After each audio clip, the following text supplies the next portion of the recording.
वसंत है, सूरज खूब तेज चमक रहा है, लोगों के दिल खिले हुए हैं। यहाँ तक कि पत्थर के बने पुराने मकानों के घरों की खिड़कियां भी मधुरता से मुस्कुरा रही है।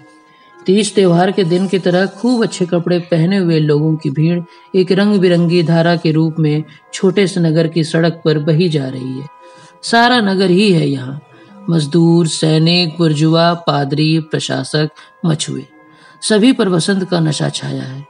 सभी ऊंचे ऊंचे बातचीत करते हैं, खूब हंसते हैं, गाते हैं और एक स्वस्थ शरीर की भांति उमंग में हैं और जिंदा हैं।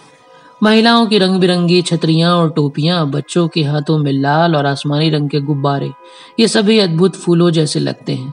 और सभी जगह हमारी पृथ्वी के प्रफुल्ल स्वामी बच्चे किस्से कहानी के बादशाह की बढ़िया पोशाक पर लगे हीरों की भांति हंसते और किलकारियां भरते चमक दमक रहे हैं। वृक्षों के हल्के हरे पत्ते अभी तक नहीं निकले हैं, कसे कसे अंकुरों में बंद हैं और बड़े लालच से सूरज की किरणों को पीते हैं। दूरी पर गूंजता हुआ संगीत बरबस अपनी ओर खींच रहा है। कुछ ऐसा प्रतीत होता है मानो लोग अपने दुर्भाग्य से मुक्ति पा चुके हैं। बीते हुए कल का दिन ही सबसे अधिक बोझिल और सबको दुखी करने वाला आखिरी दिन था, और लोगों की इस खुशी भरी भीड़ में एक उदास चेहरा देखना अजीब, दुखद और कारुणिक सा प्रतीत होता था। जवान औरत का हाथ अपने हाथ में लिए हुए लंबा और हुष्ट पृष्ठ व्यक्ति, जिसकी उम्र 30 से अधिक नहीं होगी किंतु जिसके बाल बिल्कुल पक चुके थे, सामने से गुजरा। बटोप हाथ में लिए था, उसका गोल सिर बिल्कुल सफेद था, दुबला किंतु स्वस्थ चेहरा शांत और उदास था। बरौनियों से ढकी बड़ी बड़ी काली आंखें ऐसे दिखती थी जैसे केवल ऐसे आदमी की आंखें ही देख सकती हैं जो उसके द्वारा अनुभूत पीड़ा के दंश को नहीं भूल सकता। इस जोड़े की तरफ ध्यान दो, मुझसे मेरे साथी ने कहा, खास तौर पर मर्द की तरफ। वह एक ऐसी घटना का साक्षी हो चुका है जो उत्तरी इटली के मजदूरों में अधिक आम बात होती जा रही है। और मेरे साथी ने मुझे यह कहानी सुनाई। यह व्यक्ति समाजवादी है, मजदूरों के छोटे से स्थानीय अखबार का संपादक है, खुद मजदूर है, रंगसाज है। यह ऐसे लोगों में से है जिसके लिए ज्ञान आस्था होता है तथा आस्था और भी अधिक ज्ञान पिपासा जगाती है। यह बहुत ही बुद्धिमान और उग्र धर्म विरोधी है। देखते हो ना, काली पोशाकें पहने हुए पादरी उसे कैसे नजरों से देख रहा है। कोई 5 साल पहले जब वह समाजवादी प्रचारक था, एक प्रचार मंडल में एक लड़की से उसकी भेंट हुई जिसने तुरंत उसका ध्यान अपनी ओर आकृष्ट किया। यहाँ नारियों को मुंह खोले बिना रहने और डामाडोल हुए बिना धर्म में विश्वास करने की शिक्षा दी गई है। पादरियों ने अनेक सदियों के दौरान उनमें यह क्षमता पैदा की है और वो जो चाहते थे उन्होंने उसे पाने में सफलता प्राप्त कर ली है। किसी ने ठीक ही कहा है कि औरतों की छातियों पर कैथोलिक चर्च का निर्माण किया गया है। मदोन्ना की पूजा पद्धति न केवल सुंदर रूप लिए है, सर्वप्रथम तो यह बहुत समझदारी की पूजा पद्धति है। ईसा मसीह की तुलना में मदोन्ना कहीं सीधी सादी है, दिल के निकट है, उसमें अंतर्विरोध या असंगतियां नहीं है। वह जहन्नुम के हौवे से डराती भी नहीं है, वह तो केवल प्यार करती है, दया अनुकंपा दिखाती है, क्षमा करती है। मदोन्ना के लिए उम्र भर को नारी का हृदय बंदी बना लेना संभव है, लेकिन अब उसके सामने एक ऐसी लड़की थी जो अपनी बात कह सकती थी, सवाल पूछ सकती थी और उसके प्रश्नों में उसे हमेशा अपने विचारों के प्रति भोले भाले आश्चर्य के साथ साथ अपने लिए प्रकट अविश्वास और अक्सर भय तथा घृणा की भी अनुभूति होती थी। इटली के समाजवादी प्रचारक को धर्म के बारे में बहुत कुछ कहना पड़ता है। पोप और पादरियों के संबंध में बड़ी तीखी बातें कहनी होती है। हर बार जब वह ऐसा करता था तो उसे लड़की की आंखों में अपने प्रति तिरस्कार और नफरत दिखाई देती। अगर वह कुछ पूछती तो उसके शब्दों में शत्रुता का भाव होता और कोमल आवाज में विष घुला रहता। यह भी साफ पता चलता कि वह समाजवाद के विरुद्ध कैथोलिक धर्म के साहित्य से परिचित है और इस मंडल में लड़की के शब्दों को प्रचारक के शब्दों से कुछ कम महत्व नहीं दिया जाता है। रूस की तुलना में यहाँ इटली में नारियों के प्रति कहीं सीधा, सरल और भद्दा रूखा रवैया पाया जाता है और सभी पिछले कुछ समय तक इतालवी नारियां ही बहुत हद तक इसके लिए जिम्मेदार थी, क्योंकि वे चर्च के सिवा अन्य किसी चीज में दिलचस्पी नहीं लेती थी। वे मर्दों के सांस्कृतिक कार्य से सर्वथा उदासीन रहती और उसके महत्व को भी न समझती। हमारे इस मित्र के अहम भाव को ठेस लगी थी। कई बार वह उसकी खिल्ली उड़ाने में भी सफल रहा, लेकिन उसने वैसे ही उसका हिसाब चुका दिया। उसमें बरबस अपने लिए सम्मान भावना पैदा की और जिस अध्ययन मंडल में वह खुद होती थी उसे उसके लिए अधिक अच्छी तरह से तैयारी करने को विवश किया। लेकिन इसके साथ साथ इस बात की ओर भी उसका ध्यान गया था कि हर बार जब भी वह घृणित वर्तमान की कुछ ऐसी चर्चा करता था कि कैसे यह मानव का उत्पीड़न करता है, कैसे उसके शरीर और आत्मा को लुंज पुंज बनाता है, और जब वह उस भविष्य के चित्र खींचता जिसमें व्यक्ति बाहरी और आंतरिक रूप से स्वतंत्र हो जाएगा, उस समय वह उसे बिल्कुल भिन्न ही दिखाई देती। वह एक ऐसी सबल और समझदार नारी के क्रोध से परिपूर्ण होकर उसके भाषण को सुनती जो जिंदगी की जंजीरों के बोझ से परिचित है। उसमें बालक की वह विश्वासपूर्ण पिपासा होती जो कोई अद्भुत परिकथा सुनता है, और वह परिकथा भी जादू में बंधी उसकी आत्मा के अनुरूप होती। इसमें उसे अपने मन में विरोधी पर विजय की पूर्वानुभूति सी होती, और यह कि विरोधी बहुत अच्छी साथी बन सकती है। लगभग 1 साल तक उनमें ऐसी टक्कर होती रही और दोनों में से किसी के मन में भी एक दूसरे से अधिक अच्छी तरह परिचित होने और आमने सामने बैठकर बहस करने की इच्छा पैदा नहीं हुई। आखिर वह उसके पास आया। मेरा निरंतर विरोध करने वाली कुमारी जी, उसने लड़की से कहा, क्या आप ऐसे नहीं समझती कि अगर हम और अधिक निकट रूप से परिचित हो जाएं, तो ये हमारे ध्येय के लिए अधिक हितकर होगा। वो बड़ी खुशी से उसके साथ में सहमत हो गई और बातचीत शुरू होते ही वे एक दूसरे से उलझने लगे। लड़की ने बड़े जोश से गिरजे का ऐसा स्थान के रूप में पक्ष पोषण किया जहां बुरी तरह से सताया हुआ व्यक्ति सच्चे मन से चैन पा सकता है, जहां दयालु मदोन्ना के सम्मुख सभी बराबर और पोशाकों के अंतर के बावजूद सभी समान रूप से दयनीय होते हैं। दूसरी ओर हमारे इस मित्र ने आपत्ति की कि लोगों को चैन की नहीं, संघर्ष की जरूरत है, कि भौतिक लाभों की समानता के बिना सामाजिक समानता संभव नहीं, और यह कि मदोन्ना के नाम के पीछे ऐसा व्यक्ति छुपा हुआ है जिसके लिए यह लाभदायक है कि लोग अभागे बने रहें। उस दिन से ये बहसें उनके समूचे जीवन पर छा गईं। हर भेंट में यही जोरदार बहस जारी रहती और जैसे जैसे समय बीतता गया वैसे वैसे यह स्पष्ट होता गया कि विश्वासों की दृष्टि से दोनों अपने अपने स्थान पर अडिग अटल हैं। प्रचारक के लिए जीवन का अर्थ था ज्ञान विस्तार के लिए संघर्ष, प्रकृति की रहस्यपूर्ण शक्ति को मानव की इच्छा के अधीन करने का संघर्ष। सभी लोगों को इस संघर्ष के लिए समान रूप से तैयार होना चाहिए, जिसका अंत होगा स्वतंत्रता और विवेक की विजय। विवेक ही सभी शक्तियों में सबसे अधिक प्रबल है और यही संसार की चेतनापूर्ण ढंग से क्रियाशील होने वाली शक्ति है। लड़की के लिए जिंदगी का मतलब अज्ञात के सम्मुख मानव का यातनापूर्ण बलिदान था। विवेक को उस इच्छा के अधीन बनाना था जिसके नियम और लक्ष्य को केवल पादरी जानता था। वह हैरान होता हुआ यह पूछता, तो आप मेरे व्याख्यान सुनने क्यों आती हैं? समाजवाद से क्या आशा रखती हैं? मैं जानती हूँ कि मैं पाप कर रही हूँ और खुद अपना खंडन कर रही हूँ। वह उदासी से यह स्वीकार करती, लेकिन आपका व्याख्यान सुनना और सभी लोगों के सुख सौभाग्य की संभावना की कल्पना करना बहुत अच्छा लगता है। वो बहुत सुंदर नहीं थी, दुबली पतली सी बुद्धिमत्तापूर्ण चेहरे और बड़ी बड़ी आंखों वाली, जिनकी दृष्टि विनम्र और क्रोधपूर्ण, स्नेह युक्त तथा कठोर भी हो सकती थी। वह रेशम की फैक्ट्री में काम करती थी। बूढ़ी माँ टांगों के बिना पिता और छोटी बहन के साथ रहती थी जो व्यावसायिक स्कूल में पढ़ती थी।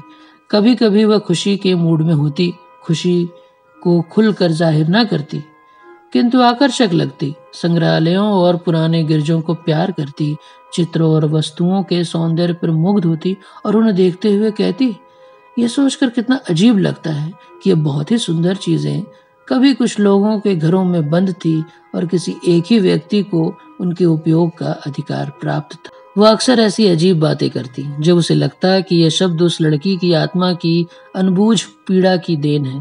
वे घायल की कराह की याद दिला। वह अनुभव करता कि यह लड़की जीवन और लोगों को बहुत गहन चिंता और सहानुभूति से ओतप्रोत माँ के प्यार की भांति प्यार करती है।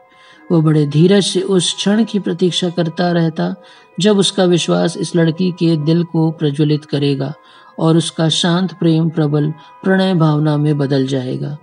उसे प्रतीत हुआ कि युवती उसके भाषणों को अधिकाधिक ध्यान से सुनती है। वह अधिकाधिक उत्साह से उसके साथ मानव जनता और मानव जाति को पुरानी जंजीरों से मुक्त करने के अडिग संघर्ष की आवश्यकता की चर्चा करता।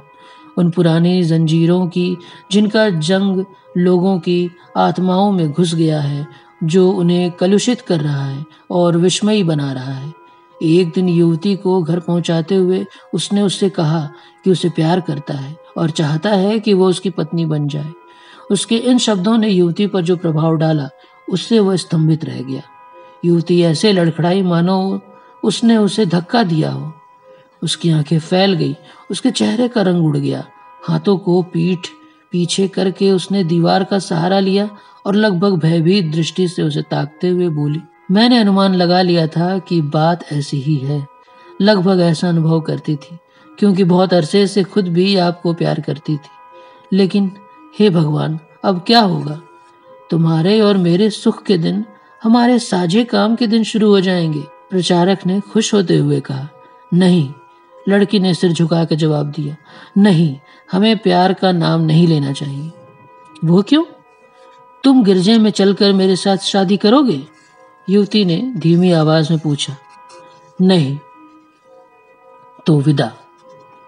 इतना कहकर वह तेज कदम बढ़ाती हुई उससे दूर चल दी। वह भागकर उसके पास पहुंचा, उसे समझाने बुझाने लगा। युवती ने टोके बिना चुपचाप उसकी बात सुनी और फिर बोली, मैं, मेरी माँ और पिता, हम सभी धर्म को मानने वाले लोग हैं और ऐसे ही मर जाएंगे। कचहरी में शादी करूं? मेरे लिए ऐसी शादी का कोई मतलब नहीं। अगर ऐसी शादी के बाद बच्चे होंगे तो मैं जानती हूँ कि वे सुखी नहीं हो पाएंगे। गिरजे में संपन्न हुआ विवाह ही प्रेम को पावन बनाता है। सिर्फ वही सुख और शांति देता है। प्रचारक समझ गया कि युवती जल्दी से उसके रास्ते पर नहीं आएगी और वह खुद भी तो अपनी राह नहीं छोड़ सकता था। वह जुदा हो गए और विदा लेते समय युवती ने कहा, एक दूसरे को यातना देने में कोई तुक नहीं। मुझसे मिलने की कोशिश नहीं करना। काश तुम यहाँ से किसी दूसरी जगह ही चले जाते। मैं ऐसा नहीं कर सकती, मैं बहुत गरीब हूँ। मैं ऐसा करने का कोई वचन आपको नहीं दे सकता, प्रचारक ने उत्तर दिया। और इस तरह दो शक्तिशाली लोगों के बीच संघर्ष आरंभ हुआ। निश्चय ही वे मिलते थे और इसलिए मिलते थे कि मिलना चाहते थे और ये आशा करते थे कि अतृप्त और ज्यादा जोर से भड़कने वाली भावना की आग को दोनों में से कोई एक सहन नहीं कर पाएगा। उनकी मुलाकातें हताशा और दुख से भरपूर होती। युवती के साथ हर मिलन के बाद वह अपने को टूटा हुआ और शक्तिहीन अनुभव करता। युवती आंसू बहाती हुई पाप स्वीकार करने के लिए पादरी के पास चली जाती। प्रचारक से यह चीज छिपी नहीं थी और उसे लगता था कि सिर मुंडे पादरियों की काली दीवार अधिक ऊंची और प्रतिदिन अधिक अभेद होती जा रही है, अधिक बड़ी होती जा रही है और उन्हें हमेशा के लिए एक दूसरे से अलग करती जा रही है। किसी पर्व के दिन युवती के साथ शहर से बाहर खुले मैदान में टहलते हुए उसने कोई धमकी न देकर बल्कि ऊंचे ऊंचे सोचते हुए उससे कहा, जानती हो, कभी कभी मुझे ऐसा लगता है कि मैं तुम्हारी हत्या कर सकता हूँ। युवती खामोश रही। मैंने जो कहा वो सुना तुमने? प्रचारक की ओर ससने देखते हुए युवती ने जवाब दिया। हाँ, सुना। और वो समझ गया कि उसके सामने झुकने के बजाय वो अपनी जान दे देगी। और इस हाँ के पहले उसने कभी कभार उसका आलिंगन किया और चुंबन लिया था। युवती ने उसके ऐसा करने का विरोध भी किया था, किंतु उसका विरोध कम होता गया और वह कल्पना करने लगा था कि एक न एक दिन वह झुक जाएगी और तब उसकी सहज नारी वृत्तियों से जीतने में उसके लिए सहायक होगी। किंतु अब वह समझ गया था कि यह विजय नहीं, विवशता, और इस दिन से उसने उसमें नारी को जागृत करना बंद कर दिया। इस तरह वह जीवन के बारे में युवती की धारणाओं के अंधेरे घेरे की था लेता रहा। यथाशक्ति उसके सामने सभी ज्योतियां जलाईं, किंतु युवती होठों पर स्वप्निल से मुस्कान लिए अंधे की तरह उसे सुनती रहती और उस पर विश्वास न करती। एक दिन युवती ने उससे कहा, कभी कभी मुझे ऐसा लगता है कि तुम जो कुछ कहते हो वो संभव है, लेकिन मेरे ख्याल में ऐसा इसलिए है कि मैं तुम्हें प्यार करती हूँ। मैं समझती तो हूँ, लेकिन विश्वास नहीं करती, कर नहीं सकती। और जब तुम जाते हो तो तुम्हारा सभी कुछ तुम्हारे साथ ही चला जाता है। लगभग 2 साल तक ये सिलसिला चलता रहा और तब युवती बीमार पड़ गई। प्रचारक ने अपना काम छोड़ दिया, संगठन के कार्यों से भी मुंह मोड़ लिया। उसके सिर पर बहुत सा कर्ज चढ़ गया। साथियों से कन्नी काटता हुआ वह युवती के घर के आसपास चक्कर काटता या उसके पलंग के पास बैठा हुआ यह देखता रहता कि कैसे वह तिल तिल गलती जा रही है, प्रतिदिन अधिक क्षीण होती जाती है और कैसे उसकी आंखों में बीमारी की लपट अधिक तेज होती जा रही। मुझसे भविष्य की चर्चा करो, युवती ने एक दिन उससे अनुरोध किया। वह वर्तमान की चर्चा करता रहा, बड़ी कटुता से उन सभी चीजों को गिनाता रहा जो हमारा नाश कर रही है, जिनके विरुद्ध वह हमेशा संघर्ष करता रहेगा और जिनको लोगों के जीवन से काले गंदे फटे पुराने चित्रों की तरह निकाल फेंकना चाहिए। युवती सुनती रही और जब उसकी पीड़ा असह्य हो गई तो उसने उसका हाथ छूकर और मिन्नत समाजत करती दृष्टि से उसकी आंखों में देखकर उसे चुप करवा दिया। मैं मर रही हूं ना? युवती ने उससे एक दिन पूछा। उसके इस प्रश्न के कई दिन पहले डॉक्टर ने प्रचारक को बता दिया था कि युवती को तेजी से बढ़ने वाली तपेदिक है और उसके बचने की कोई उम्मीद नहीं हो सकती। प्रचारक ने कोई जवाब नहीं दिया, आंखें झुका ली। मैं जानती हूं कि जल्दी मर जाऊंगी, युवती ने कहा। मुझे अपना हाथ दो। और जब उसने हाथ उसकी तरफ बढ़ाया तो उसने गर्म होठों से उसे चूमा और बोली, मुझे क्षमा कर दो। अब जब मैं मृत्यु द्वार पर खड़ी हूं तो अनुभव करती हूं कि मेरा विश्वास केवल उस चीज का भय ही था जिसे मैं अपनी इच्छा और तुम्हारी कोशिशों के बावजूद नहीं समझ पाई। यह केवल भय था, लेकिन वो मेरे खून में है और मैं उसके साथ ही पैदा हुई हूँ। मेरे पास अपनी या तुम्हारी बुद्धि है, किंतु हृदय पराया है। तुम सही हो यह मैं समझ गई, किंतु हृदय तुम्हारे साथ सहमत नहीं हो पाया। कुछ दिनों के बाद वह चल बसी और युवती की यातनाओं के दौरान ही युवक के बाल सफेद हो गए। 27 साल की उम्र में ही वे सफेद हो गए। कुछ ही समय पहले प्रचारक ने उस युवती की एकमात्र सहेली अपनी शिष्या से शादी कर ली है। अब वही दोनों अब उनकी कब्र पर जा रहे हैं। हर इतवार को वे उसकी कब्र पर फूल चढ़ाने जाते हैं। उसे विश्वास नहीं कि उसकी जीत हुई है। उसे यकीन है कि उससे तुम सही हो कहते समय उसने झूठ बोला था ताकि उसके दिल को तसल्ली दे सके। उसकी पत्नी भी ऐसा ही सोचती है। दोनों बड़े प्यार से उसकी स्मृति को सहेजते हैं और एक अच्छे इंसान की मृत्यु की यह दुखद कहानी उनके दिलों में उसका बदला लेने की प्रबल चाह जागृत करते हुए उनके साझे कार्य को अथक बनाती है तथा उसे एक विशेष, विस्तृत और सुंदर रूप प्रदान करती है।